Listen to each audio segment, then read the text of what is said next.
শেষ মুহূর্তে জয় থানায় গিয়ে নিজের দোষ স্বীকার করে বৌদিদিকে নির্দোষ প্রমাণ করলো।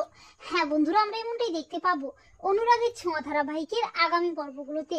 জয় তার আর্থিক দুরবস্থার কারণে নিরুপায় হয়ে ডায়মন্ডের নেকলেস চুরি করে, কিন্তু পুলিশের হাত থেকে নিজেকে বাঁচাতে বাধ্য হয়ে দীপার ব্যাগের মধ্যে নেকলেসটা ঢুকিয়ে দেয়। আর দীপা বিনা অপরাধে মিথ্যে চুরির দায়ে অ্যারেস্ট হয়। সূর্য বলে, দীপা তোমার কিচ্ছু হবে না, তোমাকে আমি নির্দোষ প্রমাণ করেই ছাড়বো। অপরদিকে সাক্ষ্যদীপ একেবারে ভেঙে পড়ে, কি করবে কিছুই বুঝতে পারে না। সূর্য থানায় যায় দীপাকে ছাড়াতে, কিন্তু পুলিশ সূর্যের কোনো কথাই শুনতে চায় না। দীপা বলে, ডাক্তারবাবু বিশ্বাস করুন আমি চুরি করিনি, কেউ ইচ্ছে করে আমাকে ফাঁসাতে আমার ব্যাগের মধ্যে নেকলেসটা ঢুকিয়ে দিয়েছে। সূর্য বলে, আমি জানি দীপা তুমি চুরি করনি, তোমাকে আমি বিশ্বাস করি দীপা।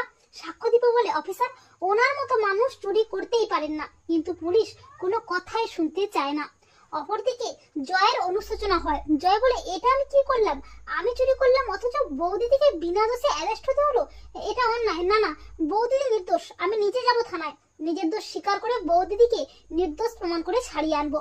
এরপর থানায় যখন পুলিশ সূর্য ও সাক্ষ্যদীপ কারোর কোনো কথাই শুনতে চায় না, পুলিশ যখন বলছে যা বলার আপনারা আদালতে বলবেন, কেসটা আদালতে তোলা হবে, আর ঠিক তখনই জয় হাজির হয় বিধ্বস্ত অবস্থায়। জয় বলে, না অফিসার, আদালতে তোলার কোনো দরকার নেই।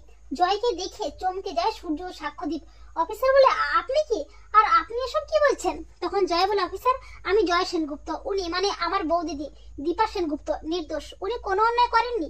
ডায়মন্ডের নেকলেসটা চুরি করেছি আমি আসলে অর্থের তাড়নায় ভুগছিলাম, নিরুপায় হয়ে চুরি করেছিলাম, কিন্তু নিজেকে বাঁচাতে বাধ্য হয়ে বৌদিদির ব্যাগের মধ্যে ঢুকিয়ে দিয়েছিলাম। তাই অন্যায় করেছি আমি, চুরি করেছি আমি, বৌদিদিকে ছেড়ে দিন।